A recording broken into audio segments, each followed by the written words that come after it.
기도하시겠습니다. 사랑과 은혜 하나님, 오늘 저희들을 사랑하사 하나님을 사랑하고 하나님께 구원받은 죄 거룩한 백성들이 함께 모여 거룩한 성일을 우리가 기념하며 하나님께 예배케 하심을 감사합니다. 아멘. 지난 한 주간 하나님께서 허락하신 귀한 명절을 통해서 하나님의 귀한 은혜를 저희들이 다 체험했습니다. 하나님, 오늘도 감사의 마음을 담아 우리의 삶을 인도하시며 승리케 하시는 그 하나님을 바라보며 찬송케 하여 주시옵소서. 아멘. 모든 영광 주님께 올려드리는 귀한 시간 될 줄 믿사오며 사랑 많으신 예수의 이름으로 간절히 기도하옵나이다. 아멘. 우리 함께 은혜가 풍성한 하나님 함께 박수치며 찬양하시겠습니다. 주님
나를 지키시며 보호하시며 인도하시는 그 모든 것이 주님의 은혜임을 믿습니다.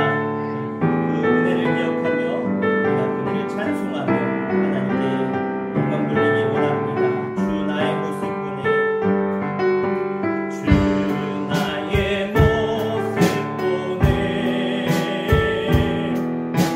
상한 나의 맘 보시네. 주 나의 눈물 안에 홀로 울던 맘 아시네. 주 사랑 내게 있네. 그 사랑이 날 채우네. 주 은혜 내게 있네. 그 은혜로 날 세우네. 세상 소망 다 사라져가도 주의 사랑은 끝이 없으니 살아가는 이 모든 순간이 주 은혜임을 나는 믿네. 주 나의 모습, 주 나의 모습 보내, 상한 나의 맘 보시네. 주 나의 눈물 안에 홀로 울던 맘 아시네. 주 사랑 내게 있네. 주 사랑 내게 있네. 그 사랑이 날 채우네. 주 은혜 내게 있네. 그 은혜로 날 세우네.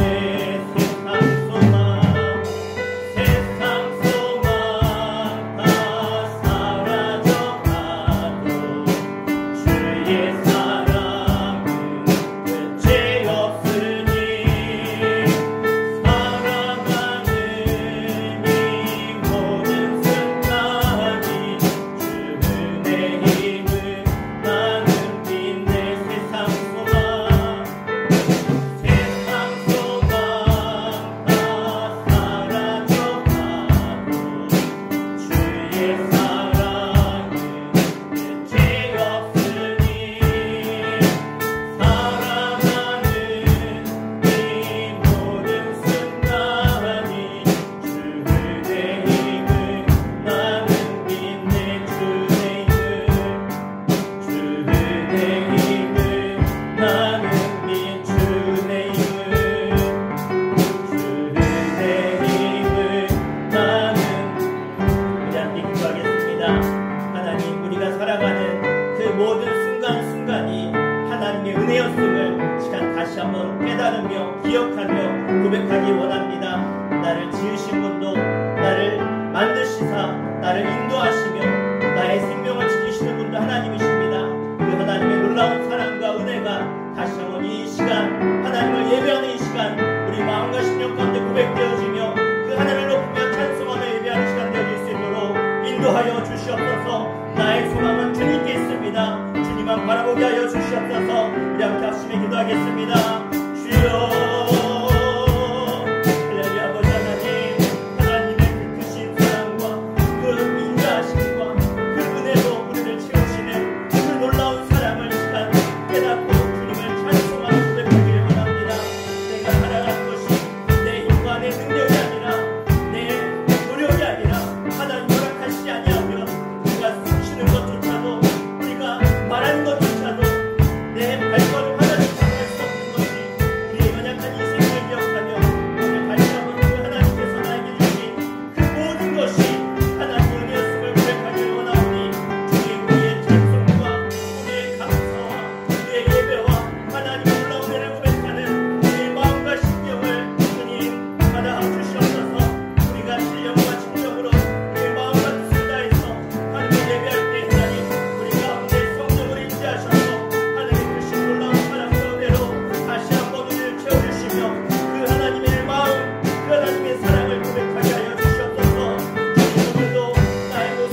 다 함께 조용한 마음으로 주안에 맞춰 묵도하심으로 성령 강림 후 제18번째 주일 하나님께 찬송과 존귀와 영광으로 올려드리겠습니다.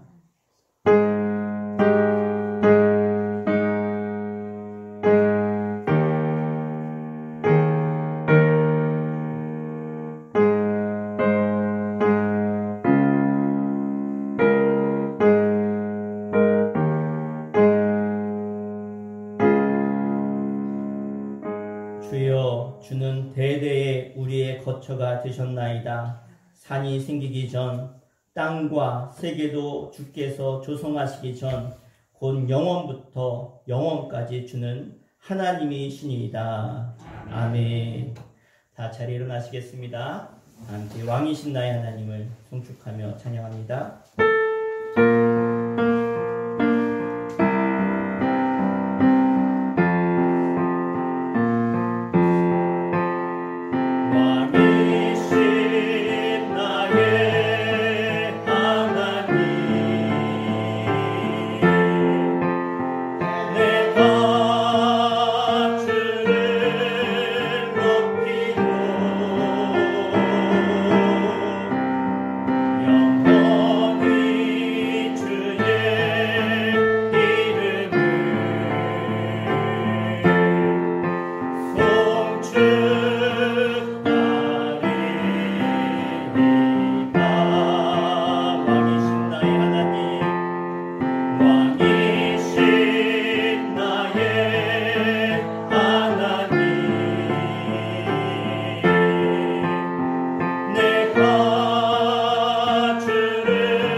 사도신경으로 우리의 신앙을 하나님과 교회와 성도들 앞에 고백하겠습니다.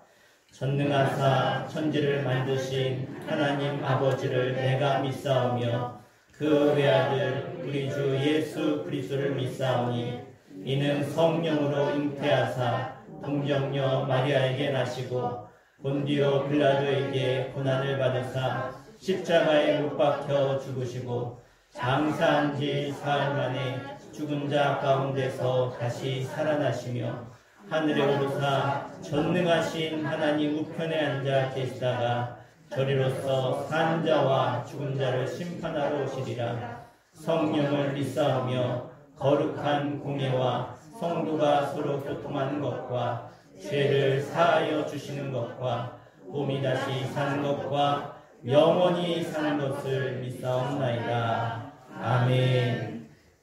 다 자리에 앉으시겠습니다. 이 시간 최인숙 원사님 나오셔서 대표 기도해 주시겠습니다. 자리에 일어나셔서 앉으셔서 하시겠습니다.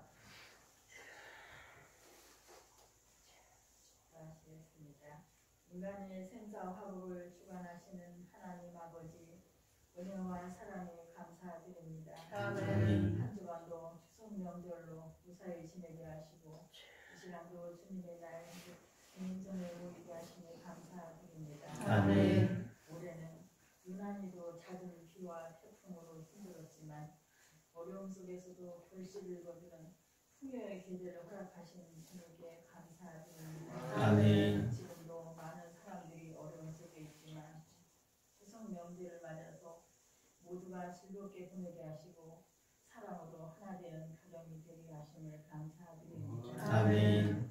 매일같이 주님의 사랑 속에 살면서도 때론 주님을 잊고 세상 속에 빠져 살 때가 많았음을 고백합니다. 주님 용서하여 주시옵소서. 아멘. 하나님 아버지, 지금 이 땅에는 코로나로 인하여 힘겹게 시대를 살아가는 우리 모두는 어렵고도 힘든 여건 속에서 살고 있습니다. 하루속히 코로나19를 성령의 불로 태우사 사라지게 하여 주옵소서. 아멘. 주님께서 지켜주시고 깨우쳐 주시사 지혜롭게 이 고난을 헤쳐나가는 예수님의 자녀들이 되게 하여 주옵소서. 아멘. 어려움 속에서도 날로 성숙한 믿음의 자녀들이 되게 하시오. 아름다운 영적 열매로 맺을 수 있도록 지켜 주옵소서. 아멘. 매일매일 감사하는 마음으로 살아가게 하옵소서. 아멘. 단상에서 말씀 전하신 우리 목사님 강건하게 하옵시며 성령의 능력으로 붙들어 주시사 그 말씀에 아멘으로 화답하는 시간 되게 하옵소서. 아멘. 목사님 가정에도 자녀에도 건강으로 지켜주시옵시고 이 시간도 우리 모두가 연애받는 귀한 시간 되게 하시오. 세상 속에서 소금과 빛된 자녀들로 주님께 영광 돌리는 삶이 되게 하여 주옵소서. 아멘. 우리를 죄에서 구원하신 예수님의 이름으로 기도드리옵나이다. 아멘.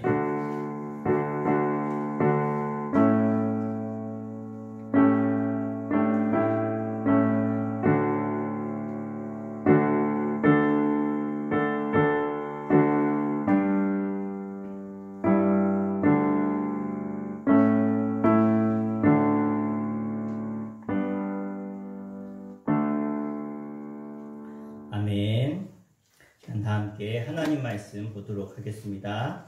오늘 읽으신 하나님 말씀은 사무엘상 19장 20절부터 21절까지 말씀 보겠습니다. 구약성경 442페이지입니다. 사무엘상 19장 20절부터 21절까지 두 절 말씀인데요. 우리 다 함께 찾으셨으면 우리 한 목소리로 합독해서 읽을 텐데 못 찾으신 분들은 앞에 화면에 나와 있습니다. 함께 읽겠습니다. 시작. 사울이 다윗을 잡으러 전령들을 보냈더니 그들이 선지자 우리가 예언하는 것과 사무엘이 그들의 수령으로 선 것을 볼 때에 하나님의 영이 사울의 전령들에게 임하매 그들도 예언을 한지라. 어떤 사람이 그것을 사울에게 알림해 사울이 다른 전령을 보냈더니 그들도 예언했으므로 사울이 세 번째 다시 전령을 보냈더니 그들도 예언을 한지라. 아멘. 오늘 시간 고난 가운데 임한 은혜라는 제목으로 말씀 선포할 때 여러분들에게도 하나님의 은혜가 임하는 시간 되기를 주 이름으로 간절히 축원드립니다.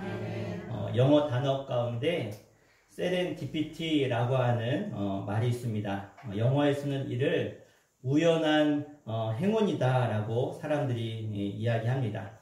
특히 경영하는 분들에게는 또 아니면 새로운 어떤 문명을 찾고 발견하는 분들에게 원하는 것이 바로 이 세렌디피티 효과입니다. 그러니까 다른 말로 말하면 의도하지 않았는데 계획했던 것보다 좋은 결과가 상당히 좋은 쪽으로 나왔을 때 그것을 세렌디피티다라고 이야기합니다. 예를 들어서 이런 거죠. 우리가 많이 쓰고 잘 알고 있는 이 포스트잇이라는 것이 바로 그런 것입니다. 이 접착제를 개발했던 3M의 개발 부서에서 새로운 접착제를 개발하던 중에 수천 개의 상품 중에서 현저하게 접착력이 떨어지는 실패작이 있었습니다. 그래서 그것을 폐기하려다가 한 연구자가 생각을 바꾸어서 이 접착제를 이 메모지 뒤에 붙여서 사용하면 어떨까? 그런 발상에 전환을 했고 이 실패작은 대단한 성공작으로 바뀌게 되어집니다. 아주 우연한 계기를 통해서 이 포스트잇이 3M에 대표되는 그러한 제품이 되었던 것이죠. 우리가 사용한 지 100년이 넘게 된 종이 클립의 발명 역시도 이 세렌디피티, 즉 우연이라는 것을 통해서 만들어지게 되어집니다. 어떤 한 사람이 이제 추운 그러한 겨울에 버스를 기다리다가 버스가 오지 않으니까 심심하고 지루할 때 그 사람 발밑에 떨어져 있었던 철사를 구부리고 펴보고 이리저리 만지다가 그래서 그래서 특허권을 냈고 100년이 넘게 엄청난 돈을 벌어다 준 것이 바로 이 종이 클립이었습니다. 우리 인생은 종종 의도하지 않았던 일들이 우연처럼 벌어지는 것들을 우리가 많이 볼 수가 있습니다. 또 내가 어떤 문제를 해결하려고 했는데 내가 아무리 노력해도 안 됐던 그것이 정말 내 계획과 생각하지 않은 방법으로 그 문제가 해결될 때가 있다라는 것입니다. 그래서 놀라운 결과를 가져오게 되어지는 것을 우리는 종종 듣게 됩니다. 우리 삶에서 하나님은요, 종종 놀라운 방법으로 우연처럼 의도하지 않은 곳에서 예기치 않은 손길과 방법들을 통해서 우리를 도우시고 보호하시는 분임을 여러분 믿으시길 바랍니다. 오늘 사무엘상 19장 말씀을 보면 이 다윗에게 벌어졌던 이 일들이 정말 이 하나님이 정말로 생각하지 못했던 일들을 통해서 다윗을 도우시는 그 대표적인 예라고 우리가 볼 수 있는데요. 그러한 은혜가 여러분들에게도 있기를 다시 한번 축복합니다. 사무엘상 19장에 보면 다윗은요, 사울왕에 비해서 일개 군사에 불과했습니다. 그런데 사울왕은 그런 다윗을 너무나 견제하고 미워하고 질투하죠. 그래서 급기야는 이 사울왕이 다윗을 죽이려고 하는데 자신의 모든 에너지를 다 쏟게 되어집니다. 이 사람의 마음이라는 것이요, 실제로 보면 참 재밌는데, 우리 마음을 내가 닫고 폐쇄적으로 살려고 하면요, 그 마음을 바늘구멍 하나도 들어갈 수 없을 정도로 꽉 막힌 사람이 되게 되어집니다. 그런데 반대로 내가 내 마음을 활짝 열고, 그래, 내가 다 이해하고 용납하고 수용해야지, 그렇게 마음을 열면 온 천지를 다 담고도 남을 수 있는, 그리고 여백이 남는 바로 그러한 마음이 바로 우리들의 마음이라는 거예요. 사울왕이 왕으로 좀 넉넉한 마음을 가지고 다윗을 바라봤다면, 그를 경쟁자로 여기지 않았다면 참 좋았을 텐데, 이 사울왕은 다윗을 정적으로 여겼고 경쟁자로 여겨서 다윗을 죽이려고 합니다. 다윗은 충성된 신하였고 용기 있는 그러한 군인이었음에도 불구하고 사울은 다윗을 죽이려고 결심하죠. 19장에서만 다윗을 죽이려고 하는 시도가 6번 나오게 되어집니다. 1절에 보면 신하들을 모아놓고 그가 공개적으로 이렇게 이야기하죠. 내가 다윗 죽이겠다. 그러니까 너희 누구도 그 다윗을 도와줘서는 안 된다. 그렇게 명령하는 것입니다. 그것은 한마디로 정치적으로 사회적으로 다윗을 공적으로 매장시키려고 하는 선언이었다는 것이죠. 이런 절제절명의 위협 속에서 다윗을 돕는 손길들이 있었습니다. 먼저는요, 사울 왕의 아들이었던 왕자였던 요나단은 다윗의 친한 친구였죠. 처음에 신하들과 요나단에게 죽이라고 명령을 내리니까 요나단이 제일 먼저 한 게 무엇이냐? 다윗을 피신시킵니다. 그리고 시간을 벌어야 되니까 왕에게 나아가서 이 다윗을 왜 죽이려고 하는지, 아버지, 아니 왕이시여, 왜 그러십니까? 이 다윗은 충성스러운 신하고 군인인데 왜 무지한 피를 흘리려고 하십니까? 이 요나단은 제정신이 아닌 그 왕에게 나아가서 용기 있게 말을 하고 이 다윗을 옹호하게 되어지죠. 그래도 사울왕은 거기서 그치지 않고 군대를 보내서 이 도망간 다윗을 죽이려고 군대를 보냈습니다. 그리고 이 다윗이 살고 있는 집을 둘러싸고 다윗을 죽이려고 하죠. 이때 너무나 위험한 그러한 상황에서 요나단처럼 이번에는 이 사울왕의 딸이었던 미갈이 지혜롭게 다윗을 먼저 창문으로 도망치게 하고, 그리고 다윗이 있는 그 침상을 꼭 다윗이 있는 것처럼 꾸며서 시간을 벌게 되어집니다. 그래서 다윗이 도망갈 시간을 만들었고, 그렇게 해서 다윗이 창문으로 도망가게 만든 것.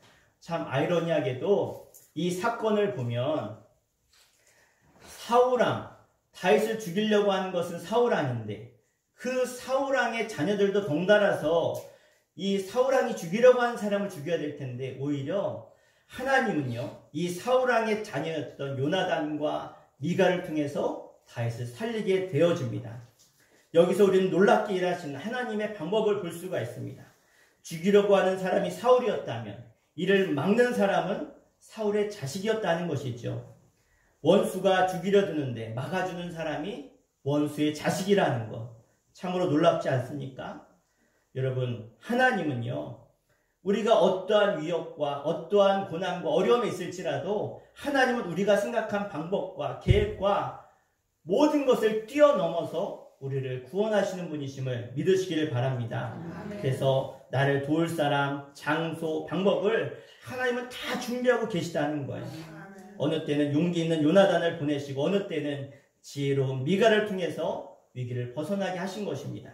하나님은 하나님이 사랑하는 사람들을 지켜주시고 도와주시는 하나님이십니다. 여러분, 하나님의 사랑을 확신하시길 바랍니다. 그러면 하나님은 어떤 누군가를 통해서 내가 생각하지 못한 어떤 사람의 손길을 통해서 여러분을 도우시고 인도하시고 모든 것을 준비하시는 하나님이심을 여러분 믿고 확신하시기를 주 이름으로 축원드립니다. 제가 설교를 준비하다가 예전에 읽었던 감동스러웠던 글이 하나 생각이 났습니다. 이 글의 주인공은 한 소녀인데요. 이 소녀는 꿈이 있습니다. 자기가 노래를 불러서 사람들을 행복하게 해줘야 되겠다. 그래서 그가 합창단원이 되려고 열심히 준비해서 가서 오디션, 시험을 보는데 볼 때마다 떨어지는 거예요. 왜 그러냐? 본인은 스스로 열심히 해서 잘한다고 생각하는데 전문가 입장에서 딱 보니까 저 사람은 잘 배우지 못했구나. 아직 실력이 안 되는구나. 그래서 계속 떨어지는 거예요. 처음에 한두 번은 몰랐는데 계속해서 볼 때마다 떨어지니까 이 소녀의 그 자존감, 나는 안 되는구나.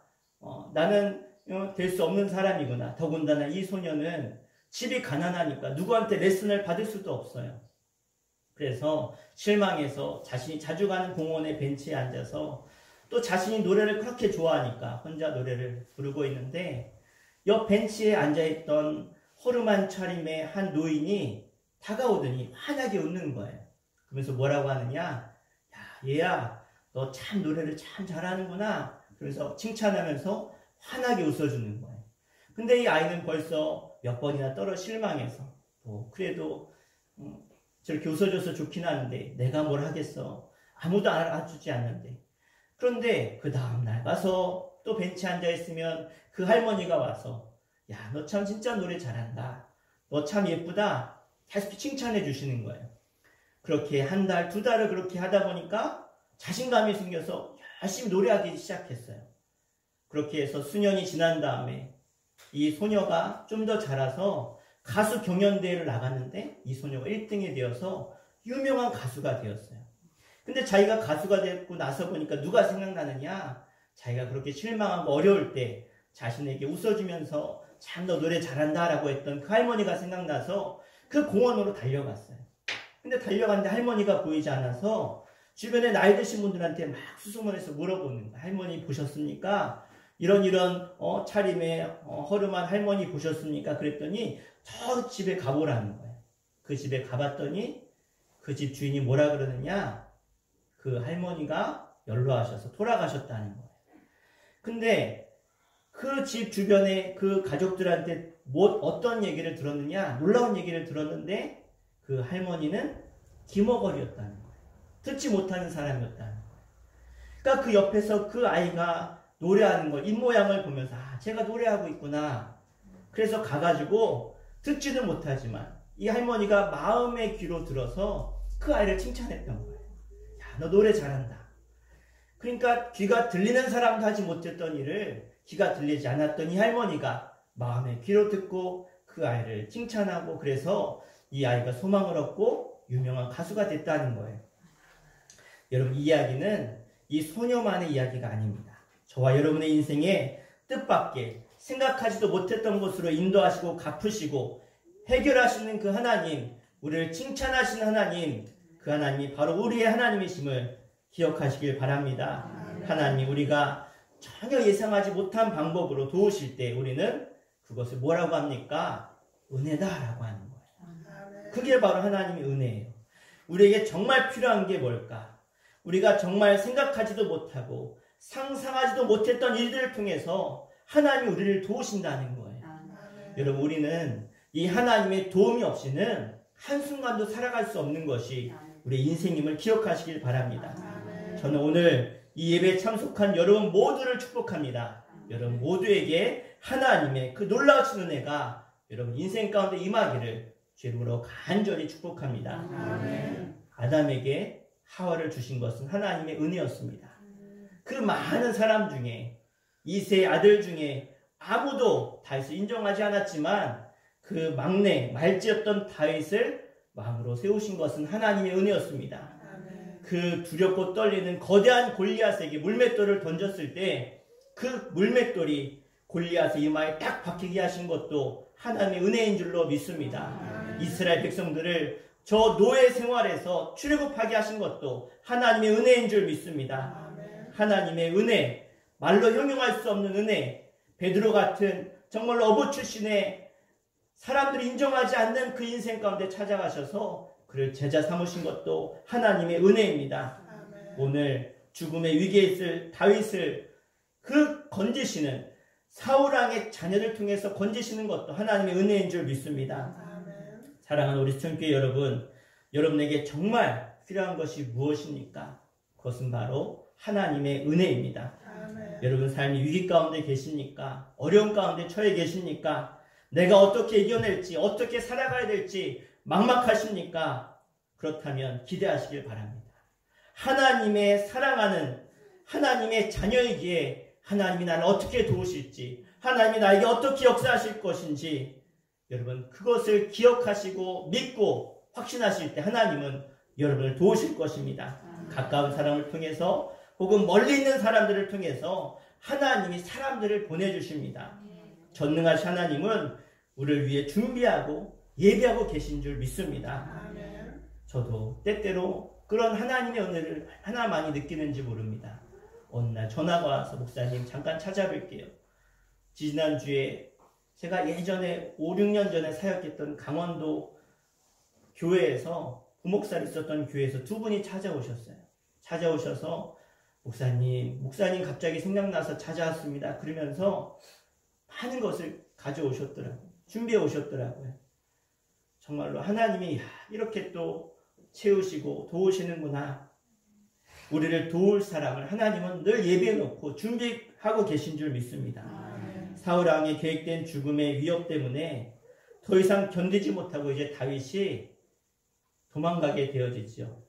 그런데 다윗이 어디로 도망가느냐? 그가 간 곳은요, 그를 왕으로 기름 부었던 사울이 살고 있는 라마나요시라는 곳으로 그가 도망을 가게 되어집니다. 여러분, 사람이 세상에서 실패하고 가장 힘들 때, 갈 곳이 없을 때 마지막으로 그가 가는 곳이 어디입니까? 바로 자신을 받아주는 곳으로 가겠죠. 보통 사람들은 고향으로 돌아간다고 하죠. 부모에게로 돌아간다고, 가족에게로 돌아간다고 합니다. 왜 돌아갑니까? 그래, 아무도 나를 받아주지 않고 인정하지 않지만 그래, 가족만큼은 나를 받아주지. 내 부모님만큼은 나를 받아주지. 내가 자란 고향만큼은 나를 받아주겠지 하고 돌아가는 것이죠. 그런데 오늘 다윗은 어디로 찾아갑니까? 영적인 지도자가 예배하는 사무엘이 살고 있는 라마나요스로 그가 가게 되어지죠. 자신의 문제를 해결해 줄 수 있는 사람들이 많은 곳으로, 정치적인 곳으로 나를 인간적으로 도울 수 있는 사람을 찾아간 것이 아니라 그에게 영적인 지도자였고 나에게 기름 부었던 사무엘이 살고 있는 곳으로 그가 찾아가죠. 여러분, 우리나라의 슈바이처로 불리는 한 의사가 있었습니다. 이 사람은 수단으로 가서 수단의 슈바이처가 되었습니다. 다큐멘터리 영화로 나왔는데 의즈마 톤즈라고 하는 영화로 제작되어서 많은 사람들에게 눈물과 감동을 주신 분입니다. 고 이태석 신부의 삶이죠. 이분은요, 신부가 되기 전에 의사였습니다. 그러니까 의사로 얼마든지 잘 살 수 있는 신분이었는데 그가 하나님의 부르심을 받고 그가 신부가 되게 되어지죠. 그런데 신부가 되어서 이 한국에서 목회하고 잘 살 수 있음에도 불구하고 그는 전쟁 중에 수단으로 찾아갑니다. 그곳으로 찾아가서 가장 빈민들이 있는 빈민촌으로 찾아갔고 빈민들 중에서도 더 힘든 한센병에 걸린 사람들이 모여 사는 한센촌으로 찾아가서 그 전쟁 중에 어려움 당하는 그들을 돌보기 시작하죠. 열심히 돌봅니다. 자신의 몸을 사리지 않고 열심히 그들을 도와요. 그러다가 48살의 나이에 그가 암으로 돌아가시게 되어집니다. 이분이 다큐멘터리를 이렇게 통해서 제작이 되어서 정말 많은 사람들이 감동이 되었는데 그것을 보면서 그런 생각을 해봤습니다. 만약 이분이 그냥 의사로 선하게 좋은 의사로 살았으면 그래 많은 사람들에게 주변 사람들에게 칭찬받고 사랑받았겠지. 아니면 신부가 되어서 그가 열심히 신부로서 한국에서 또 신부의 일을 감당했으면 또 많은 사람들에게 칭찬받았겠지. 그러나 그가 많은 대중들에게 감동을 주고 많은 수단 사람들에게 은혜를 끼치지 못했을 것이다 라는 생각을 해보게 되었습니다. 그러면 왜 이태석 신부는 그렇게 목숨을 걸고 가서 그런 일을 했을까요? 우리는 그것을 가르쳐서 뭐라고 하느냐? 사명이라고 합니다. 이 땅에 전 세계 지금 수많은 곳에 그냥 톱 하나 들고 망치 하나 들고 정글 속으로 들어가고 사람들이 가지 않는 오지로 들어가서 그들에게 복음을 전하는 수많은 이 땅에 선교사들이 있습니다. 그러면 그들이 왜 그렇게 들어갑니까? 그것은 나에게 주신 사명이기 때문에 그래요. 어제 제가 대학교 때 함께 공부했던 목사님이 톡이 왔습니다. 이분은 시에라리온이라고 하는 나라의 선교사로 나가 계세요. 혹시 시에라리온이라고 들어보셨나요? 아프리카에 있는 작은 나라인데요. 인구가 한 200만 조금 넘습니다. 210만 정도? 그리고 우리나라 한 4분의 1 정도 되는 조그만 아프리카의 나라예요. 참 못 사는 나라죠. 그런데 이곳에 이름도 알지 못하는 곳에 가셔서 선교하셨는데 몇 년 동안 선교하다가 드디어 이제 힘들게 선교하다가 드디어 혼자만 살만한 조그만 그런 집이 있었는데 조금 넓은 데로 가게 되신 거예요. 그래서 이제 남은 가족들을 데리고 들어가야 되겠다. 함께 가족들과 선교해야 되겠다. 그렇게 생각해서 한국에 나오셨다는 거예요. 그래서 목사님 할 수 있으면 한번 저에게 오셔서 설교 주셨으면 좋겠습니다. 그래서 어제 부탁을 드렸어요. 지금 아프리카에서 왔기 때문에 한 달 동안 자가격리를 해야 돼요. 밖에도 못 나가요. 가족들도 못 만나는 거예요. 그래서 그것이 끝나면 목사님 연락 드릴게요. 그래서 제가 꼭 한번 저희 교회 오셔서 한번 말씀 전해 주십시오. 여러분 본인만 혼자만 가도 참 어려운데 가족들이 다 가서 정말 이름도 알지 못하는 그러한 곳에 가서 산다는 건 정말 어려운 일이에요. 근데 왜 그렇게까지 할까요? 보세요. 나는 괜찮은데 내 자녀들까지 다 간다는 것은 그런데 온 가족이 가서 선교하는 것과 혼자 선교하는 것은 큰 차이가 있죠. 그러니까 온 가족이 가서 사명 가지고 선교하는 거예요. 왜 그렇게까지 하느냐? 나에게 목숨 바쳐야 될 사명이 있기 때문에 이 고이태석 신부도 수단으로 가서 자신을 필요로 하는 자들에게 하나님의 사랑을 전해야 될 사명이 있으니까 그 길을 가는 거예요. 여러분, 내가 하나님이 나에게 허락한 길을 가는 것을 뭐라고 한다고요? 사명이라고 하는 거예요. 이 길이 내 길이야. 이 길이 우리가 가야 할 길이야. 우리가 짊어져야 될 길이야. 내가 그것을 깨닫고 가슴에 묻고 살아가는 것, 그것을 사명을 위해 산다라고 하는 것이죠. 고이태석 신부나 선교사님들이 바로 그렇게 했던 것, 이 사명을 따라 살아가는 것, 그것이 바로 하나님이 우리에게 말씀하신 빛된 삶을 살아가는 것임을 기억하시길 바랍니다. 그래서 내가 있어야 할 자리에 내가 사명을 따라 살아가는 것, 그것이 바로 빛나는 인생인 줄 믿습니다. 사랑하는 여러분, 우리는 지금 어디로 가고 있습니까? 앞으로 우리는 어떤 길로 가야 합니까? 저는 우리 모두가 다윗처럼 고귀한 인생을 살았던 그분들처럼 내가 가야 할 길을 가는 사람 되기를 주 이름으로 축원합니다. 내가 있어야 될 자리를 아는 사람, 그런 분들이 되기를 주 이름으로 간절히 부탁드리겠습니다. 로버트 프로스트라고 하는 시인이 가지 않는 길이라는 시를 썼는데요.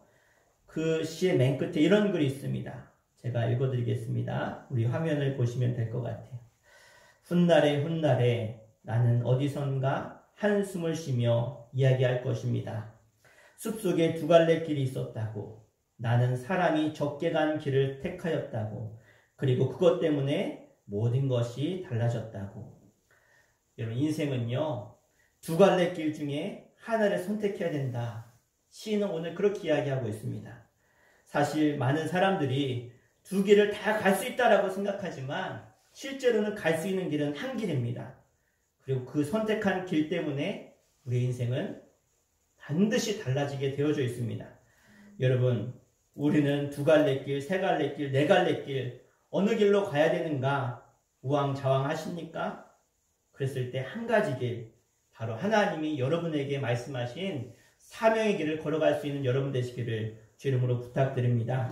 우리 옆사람 한번 이렇게 인사합시다. 사명의 길로 걸어갑시다. 아멘. 우리의 길은 사명의 길로 가야 됩니다. 오늘 다윗이 간 길이 바로 하나님이 기뻐하시는 사명의 길로 갔다는 것입니다. 오늘 다윗이 놀라운 선택을 했지요. 세상의 사람들, 측근들 그들에게 찾아가서 하소연하지 않았습니다. 어떻게 왕이 저럴 수 있습니까? 어떻게 나를 사위도 삼고 또 장군으로 삼은 저 왕이 이렇게 충성스러운 부하를, 신하를 저럴 수 있습니까? 그러지 않았다는 거예요. 그는 하나님을 바라보고 하나님의 사람에게 찾아갔다는 거예요. 여러분, 어려움의 때, 이 코로나19, 이 팬데믹 시대 가운데 우리가 갈 길이 어디 있습니까? 바로 하나님의 길로 우리는 끝까지 가야 될 줄 믿습니다. 다윗은 자신의 문제를 가지고 사람을 찾지 않고 하나님의 사람으로, 하나님이 기뻐하는 길로 하나님 안에 해결되려고 하나님께 찾아간 줄로 믿습니다. 그랬을 때 바로 그곳이 다윗의 문제 해결의 시작이 된 줄 믿습니다. 여러분, 우리의 문제를 가지고 하나님께 갑시다. 그리고 다윗이 그곳에서 해결된 것처럼 여러분의 인생의 문제도 해결되기를 주 이름으로 축원합니다. 이후에도 3번이나 다윗을 죽이기 위해서 이 사울왕의 추적대가 편성이 되어서 이 다윗을 죽이려고 찾아오죠. 그런데 놀라운 일이 벌어졌습니다. 우리 오늘 20절 말씀과 21절 본문 말씀을 다시 한번 읽도록 하겠습니다. 시작. 사울이 다윗을 잡으러 그들의 선지자 무리와 예언하는 것과 사마리아의 그들의 수령으로 선 것을 볼 때 하나님의 영이 사울의 전령들에게 임함에 그들도 예언을 한지라. 어떤 사람이 그것을 사울에게 알림해 사울이 다른 전령들을 보냈더니 그들도 예언하였으므로 사울이 3번째 다시 전령들을 보냈더니 그들도 예언한지라. 아멘. 자, 무슨 얘기예요? 다윗을 이제 잡아 죽이려고 군인들을 보냈어요. 근데 군인들을 보냈더니 이 다윗과 사무엘이 하나님을 예배하고 있는데 그 예배할 때 그 군인들이 그것을 보고 감동받은 거예요. 그리고 성령의 영을 받은 거예요. 그러면서 그들이 예언했다. 하나님을 찬송하고 하나님을 예배하는 사람들이 됐다는 거예요. 한 번도 아니고 두 번도 아니고 3번째 군인들이 갔음에도 불구하고 그들이 다 어떻게 해요? 예배하는 모습에 그들이 변화되어서 성령의 충만함을 받고 그들이 하나님을 예배하게 됐다는 거예요. 다윗을 죽이려고 하는 목적으로 왔다가 그들이 하나님을 예배하는 사람들이 됐다는 거예요. 그러니까 누가 당황합니까? 사울왕이 당황하는 거예요. 이제는 직접 군인을 끌고 자신이 다윗을 잡으려고 라마나요스로 가게 되어집니다. 그런데 더 놀라운 일이 생기죠. 뭡니까? 도착하기 전에 하나님의 영이 사울에게 임해서 길가에서 그가 성령을 받고 예언을 했다. 이건 뭘 말하는 거예요? 하나님을 찬양했다는 거예요. 하나님을 예배했다는 거예요. 다윗이 옳은 길을 선택했기 때문에 하나님이 이 다윗의 인생을 살려주신 줄로 믿습니다. 하나님은 악의와 살이가 가득했던 사울과 그 무리들의 마음을 바꿔놓으셨어요. 하나님은 6번이나 죽이려고 용을 쓰고 강팍한 마음을 가졌더니 사울의 마음마저도 하나님은 감동을 주셨습니다. 이렇게 우리의 원수마저 변화시키신 은혜가 바로 여러분 가운데도 임하기를 주 이름으로 축복합니다. 잊지 마십시오. 우리가 이 세상을 변화시키고 치유하고 고치는 방법이 많이 있죠. 법을 온전히 세워야 되겠죠. 윤리가 바로 서야 되겠죠. 이 나라의 기강이 서야 되겠죠. 철학도 있어야 됩니다. 그렇지만 이 세상의 법과 윤리와 철학과 교육 이런 것 가지고 세상이 변합니까? 아니죠. 오늘 보니까 이 놀라운 역사에 하나님이 사용하신 방법은 예배했던 사무엘과 다윗이었습니다. 그리고 교회였습니다. 여러분, 이 악의 무리들이 예배하고 기뻐하고 찬양하고 살아가는 이 모습이 오늘날 우리의 모습이 되는 줄로 믿습니다. 이 악한 세상이 하나님을 예배하는 예배자들을 통해서 변화가 됐다는 거예요. 함께 예배하는 사람이 진정으로 예배하고 기뻐하는 모습을 보여주니까 그 악에 가득 찼던 사람들이, 사람을 죽이려고 왔던 사람들이 변화돼서 함께 예배자로 변화된 줄로 믿습니다. 여러분, 우리 교회가, 우리 수천교회가 이 세상에서 할 일이 무엇입니까? 우리가 함께 기뻐하고 찬양하고 이 세상마저도 감동할 수 있는 예배와 찬송과 말씀과 신령한 예배가 있을 때 우리는 이를 통해서 세상을 변화시키는 역사가 교회로부터 시작될 줄 믿습니다. 실제로 이 나라 민족이 어떻게 바뀌었습니까? 하나님이 세우신 교회를 통해서, 하나님의 축복이 교회를 통해서 세상으로, 세계 열방으로 흘러간 줄 믿습니다. 그래서 우리는 날마다 신령한 예배, 진정한 예배를 우리가 드려야 될 줄 믿습니다. 여러분, 한 주간 동안 두 가지를 묵상하시길 바랍니다. 첫 번째는 하나님의 놀라운 능력에 그 하나님의 역사가 여러분 가운데 있기를 축원합니다. 우리를 둘러싼 수많은 문제들 앞에 오늘 다윗이 하나님께 나아갔듯이 여러분도 그 하나님을 믿고 확신하고 의지하셔서 하나님께 나아갈 때 하나님이 도우시는 경험을 하게 될 줄로 믿습니다. 두 번째 우리가 묵상해야 될 말씀은 바로 옳은 선택을 하라는 것입니다. 다윗은 어디로 가야 되는지, 누구를 만나야 되는지 그 절대절명의 상황에서 그는 지혜롭게 하나님을 선택했습니다. 따라하겠습니다. 여호와를 경외하는 것이 지혜의 근본입니다. 바로 이 다윗처럼 지혜롭게 선택하시길 바랍니다. 끝으로 제가 이 말씀을 묵상하면서 가장 크게 은혜를 받은 것은 바로 하나님의 끝없는 사랑이었습니다. 여러분, 사울은요, 하나님에게 버림을 받은 사람입니다. 그래서 그에게 악신이 임했던 사람, 그래서 악한 영에게 늘 고통받던 사람이었습니다. 그런데 오늘 이 사울에게 무엇이 임했습니까? 하나님의 영이 임했습니다.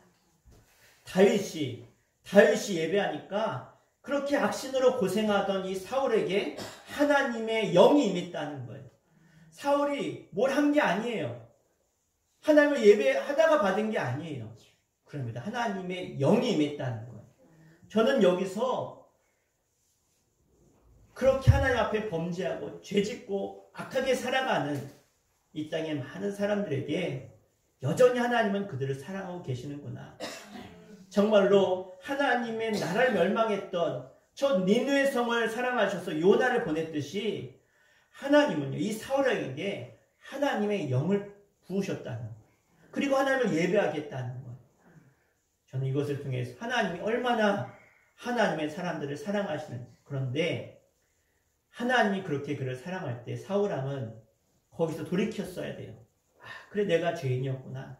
나 같은 죄인에게 하나님이 이렇게 은혜를 주셨구나. 돌이켜야 됐음에도 불구하고 사울은 돌이키지 못했어요. 강팍한 마음이었다는 거예요. 우리가 그렇지 않습니까? 죄를 짓다가 너무나 딱딱해져서 하나님이 은혜 주셨음에도 깨닫지 못하고 돌이키지 못하는 우리들 아닙니까? 그런데 바로 하나님이 은혜 주실 때, 하나님께 예배할 때에 여러분 하나님께 돌이키시기를 주 이름으로 부탁드립니다.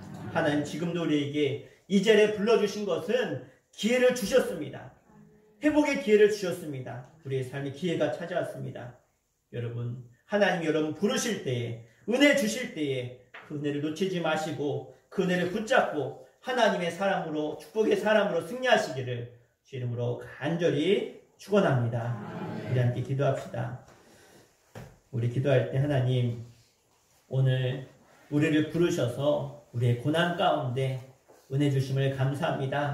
내가 사는 것도, 내가 이 자리에 있는 것도 다시 한번 내 마음에 하나님의 은혜를 깨닫게 하시고 그 은혜를 기억하며 내가 하나님을 바라보며 하나님의 길을 나아가는 사명자의 길을 살게 하시고 내가 무언가를 선택할 때에 하나님 주신 성령의 지혜를 가지고 하나님의 기쁨 되어지는 선택을 할 수 있도록 인도하여 주시옵소서. 나 같은 죄인 사랑해 주시니 감사합니다. 이 모든 것이 하나님의 은혜입니다. 우리 함께 하나님께 우리 감사의 고백을 드리며 하나님의 은혜로 살게 하여 주시옵소서. 하나님 바라보게 하여 주시옵소서. 간절히 기도하겠습니다. 주여 할렐루야. 아버지 하나님, 하나님의 크신 은혜와 사랑을 감사드립니다. 하나님, 나 같은 사람, 나 같은 죄인을 주님은 택하셨고 부르셨고 예수 그리스도의 그 놀라우신 십자가의 사랑으로 부르심을 감사합니다. 하나님, 나의 나 된 것이 주님의 은혜이신데 아버지 하나님, 내 마음대로 내 뜻대로 육신의 저녁과 안목의 저녁과 이 세상의 자랑을 위해서 내 육신을 위해서 살아갔던 나의 연약한 모습을 회개하니 용서하여 주시옵소서. 이제 오늘 말씀을 통해서 다윗처럼 하나님의 인생의 고난과 어려움이 찾아왔을 때 내가 의지할 분은 내가 바라볼 분 하나님의 힘을 깨닫게 하여 주시고 하나님의 도우심과 인도하심과 하나님이 내 인생의 모든 고난 가운데 해결하실 분임을 다시 한번 믿고 주님을 의지하게 하여 주시옵소서. 하나님, 오늘도 우리에게 하나님의 사람들을 보내주시옵소서. 하나님의 도움의 손길을 보게 하여 주시옵소서. 하나님의 그 놀라우신 문제 해결의 역사를 바라볼 수 있는 믿음을 허락하여 주시옵소서.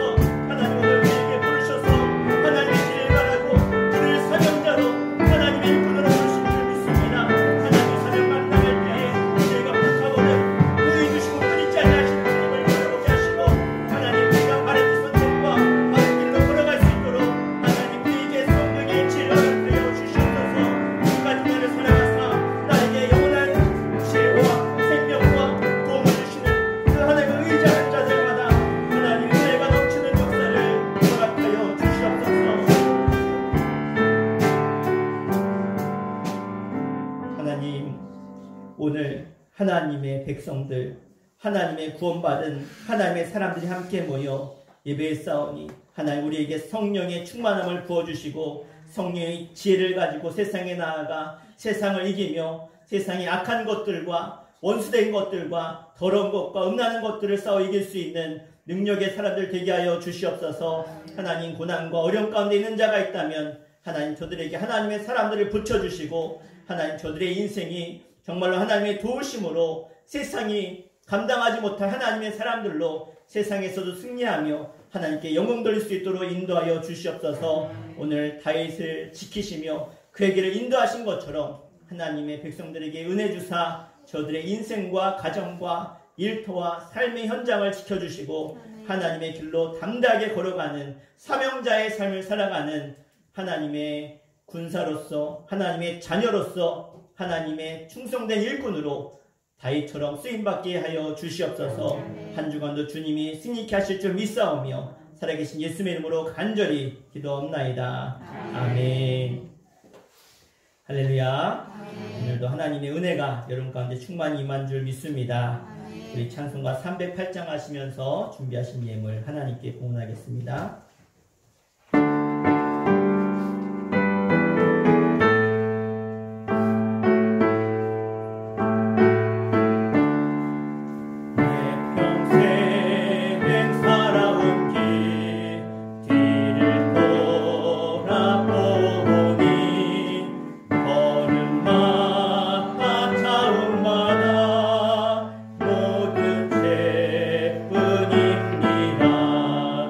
그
하나님, 우리의 평생의 삶이 늘 하나님의 은혜가 가득한 하나님의 사람, 복의 사람, 하나님께 영광 돌리는 쓰임받는 인생 되기를 간절히 소원합니다.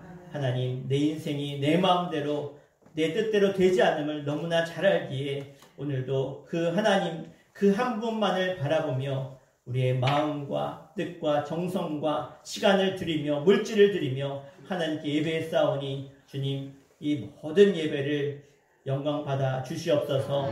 하나님께 귀한 예물을 봉헌하며 올려드립니다. 11조 예물로 임전규 조인행 장로님 가정에서, 양승덕 성도 김혜숙 시사님 가정에서, 조선택 성도 김영영 권사 가정에서 이양복 권사님 11조 예물 드렸습니다.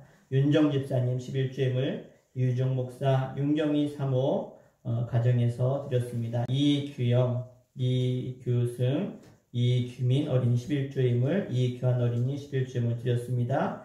김중혁 집사님, 권중혜 권사님 가정에서 11조 예물 드렸습니다. 하나님, 저들의 인생을, 저들의 물질을, 저들의 삶을 하나님 구별해서 하나님께 드리는 신앙의 고백에 예물을 드렸사오니 주님, 이 예물 받으사 흠양하시며 기뻐하시며 저들의 인생 가운데 정직히 행한 대로 갚으시옵소서, 역사하여 주시옵소서, 채워주시옵소서, 승리케 하실 줄 믿습니다. 하나님 앞에 감사의 예물 드립니다. 윤경미 사모, 이규환 어린이 드렸습니다. 이규민, 이규승, 이규영 어린이 감사예물 드렸습니다.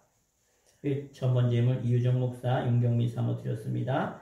감사예물 이유정 목사, 김종혁, 권중혜 원사님 가정에서 양영모, 곽예리, 양희승, 희건 감사예물, 양모, 김보승, 양희찬, 희준 드렸습니다. 양승덕 성도 김혜숙 시사님 감사예물 드렸습니다. 권평랑 원사님 드렸습니다. 최선진, 이수정, 최주환, 최시환 드렸습니다.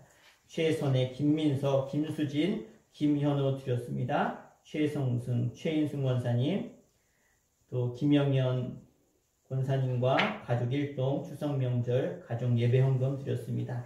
김연순 집사님 감사예물 드렸습니다. 김찬영 성도, 김주영 성도 감사예물 드렸습니다. 이양복 권사님, 정가수 권사님, 박창신 권사님, 아들, 큰아들 김정배, 이미혜, 김정수, 김남경, 또 아드님들 이름으로 드렸습니다. 조인행 권사님 감사예물, 임정규 장로님, 또 임소영, 최종원 성도님 가정에서 드렸습니다. 월상 예배 헌금 윤정 집사님, 이양복 권사님, 김선희 사님 드렸습니다. 하나님 앞에 또 추석 명절을 지내며 하나님께 예배하고 또 영광 돌린 귀한 또 김영영 원사님과 가족들을 기억하여 주시며 저들의 예물을 받아주시고 저들의 가족과 가문이 하나님께 쓰임받으며 믿음의 가문으로 온전히 세워질 수 있도록 하나님 도우시며 역사하여 주시옵소서. 오늘도 하나님 앞에 또 자녀들의 이름으로 또 저들이 구원받고 하나님의 자녀가 되기를 원하는 마음으로 또 이렇게 예물을 드린 귀한 가정들을 기억하사 어머니의 기도가, 아버지의 기도가, 또 할아버지 할머니의 기도가 저들의 가정을 구원하는 놀라운 역사가 있게 하여 주시옵소서. 하나님의 사람들을, 믿음의 사람들을 붙여주시고 그들을 통해서도 구원받는 역사가 있게 하여 주시옵소서. 특별히 또 이번 주간에 또 치료받으러 가는 권중의 권사를 기억하여 주시고 하나님 모든 시술 과정 가운데 함께 하셔서 또 깨끗하게 치료받고 회복되어지는 귀한 여종이 될 수 있도록 주님 도우시며 인도하여 주시옵소서. 또 10월 한 달을 시작하며 또 월상 예물을 드린 손길들을 기억하여 주시고 저들의 간절한 기도 제목이 10월 한 달간 응답되어지며 하나님께서 보호하시고 인도하여 주시옵소서. 또 하나님 앞에 주일 예물로 또 차량 봉사로, 교사로, 재정부로, 또 교회 청소로, 성미로 섬기는 귀한 손길들을 기억하여 주시고 하나님이 갚으시며 하나님의 역사가 저들의 인생 가운데 도우심의 손길로 나타나게 하여 주시옵소서. 예수님의 이름으로 간절히 축복하며 기도하옵나이다. 아멘. 할렐루야. 우리 서로 인사하겠습니다. 사랑하고 축복합니다. 사랑하고 축복합니다. 아멘. 할렐루야. 아멘. 네, 추석 명절 잘 지내셨습니까? 아멘. 네, 가족들과 행복한 시간을 보내셨을 줄 믿습니다. 네, 우리 광고 시간입니다. 1번 광고 같이 읽겠습니다. 시작. 수천교회는 선교하며 일꾼을 기르는 교회입니다. 아멘. 네, 저희 수천교회의 목적은요, 선교와 일꾼 기르는 제자화 시키는 교회입니다. 사실 시대가 어렵고 참 힘들지만 우리 성도님들이 열심히 또 선교임을 해주셔서 저희가 아프리카 토고에 열심히 선교하고 있고요. 또 앞으로 하나님이 허락하신다면 더 많은 곳에 또 주의 사랑을 전했으면 좋겠습니다. 거기에 쓰임받는 여러분 되시기를 주 이름으로 축복합니다. 코로나19 확산 방지와 한국교회 예배 회복을 위해서 함께 기도합시다. 우리 함께 기도해요 라고 하는 기도 제목에도 있지만 우리가 이 나라가 더 이상 코로나가 크게 확산되지 않도록 또 이를 통해서 교회가 어려움 당하지 않도록 여러분이 늘 기도해 주시고 그래서 잘 이겨나갈 수 있도록 하나님 주신 지혜로 승리할 수 있도록 그래서 내가 할 수 있는 최선을 다해서 함께 방역하는 일에 또 소독하는 일에 함께 해주시면 감사하겠습니다.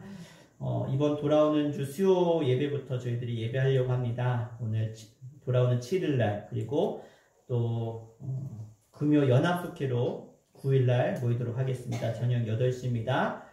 네, 그리고 금요 연합숙회 때 대표 기도가 있는데 돌아가면서 하려고 합니다. 우리 제일 먼저 일숙의 박향신 권사님 연합 숙회 때 기도 부탁드리겠습니다. 그리고 주일 저녁 예배 다음 주부터 드리도록 하겠습니다.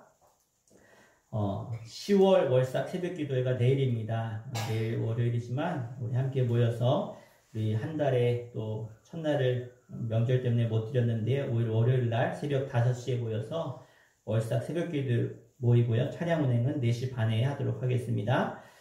이번 주간에 예산 서지방 교역자 회의가 8일 날 이충근 감리사님이 심무하신 효림교회에서 있습니다. 제가 참석하도록 하고요. 2021년 목회계획 세미나가 10월 13일부터 16일에 있는데요. 제가 우리 충청연의 비전교회 팀입니다. 비전교회 팀은 필수로 참석을 해야 돼요. 그래서 제가 가게 됐고요. 이번에 모든 연회가 돌아가면서 이 1년에 한 번씩 하는 이 목회계획 세미나를 열게 되는데 충청연회가 주관이 되었고요. 그래서 충청연회에 소속된 제가 한 타임 하루 찬양 인도를 좀 해달라고 해서 제가 찬양 인도도 하게 되었습니다. 전국에서 많은 목사님들, 감리사님들, 감독님들 모이시는데 잘할 수 있도록 기도해 주셨으면 감사하겠습니다. 네, 우리 다른 광고 없으시면 우리 새로 오신 분 좀 소개 좀 할게요. 우리 삽교에서 제가 예전에도 몇 번 뵀었는데요. 삽교에서 저기 이발소 하시는 우리 홍정표 우리 집사님이십니다. 우리 오늘 이렇게 방문하셨는데 우리 환영의 박수 하겠습니다. 네, 연기 앉으셨고요. 네, 감사합니다. 그리고 우리 김효영 원사님, 동서신, 갑자기 양재정 우리 권사님 되셨죠? 아직 집사님이세요? 우리 집사님 나오신데 환영의 박수 하겠습니다. 연결이 다 오셨어요. 네, 우리 여러분 모두가 늘 주님 안에서 한 형제여 자매요 함께 은혜 나누는 사임을 기억하시고 함께 볼 때마다 환영해 주시면 감사드리겠습니다. 우리 다 함께 자리에 일어나셔서 우리 함께 파송의 찬양 하시고 예배 하도록 하겠습니다.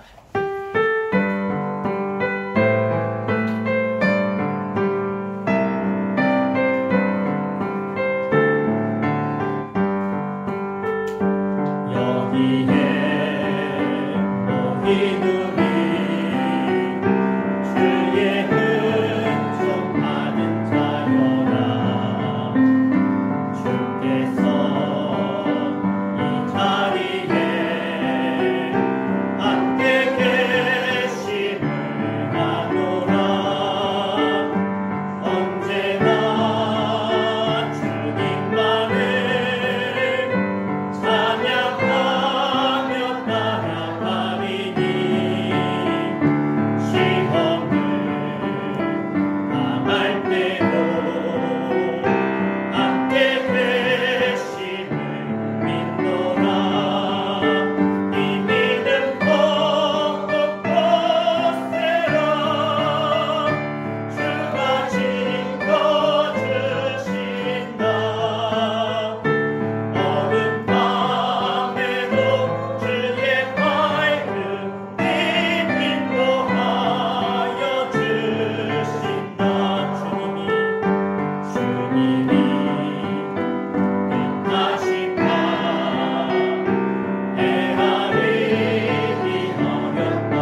이제는 우리를 사랑하사 영원부터 영원까지 사랑하시는 그 놀라우신 하나님 아버지의 은혜와 오늘도 우리를 위해서 십자가의 물과 피를 다 쏟으시면서까지 우리를 구원하신 예수 그리스도의 그 끝없는 사랑하심과 지금도 우리를 감화감동시키셔서 바른 길을 가게 하시고 하나님의 사람들을 보내주시며 어떠한 고난 속에서도 우리를 지키시며 승리케 하시는 성령님의 도우심의 손길이 오늘도 다윗의 길로 행하기를 원하는 하나님의 사람들, 하늘 백성들 가운데 저들의 가정과 일터와 후손들 가운데 이제부터 영원토록 함께 하시기를 간절히 축원하옵나이다. 아멘.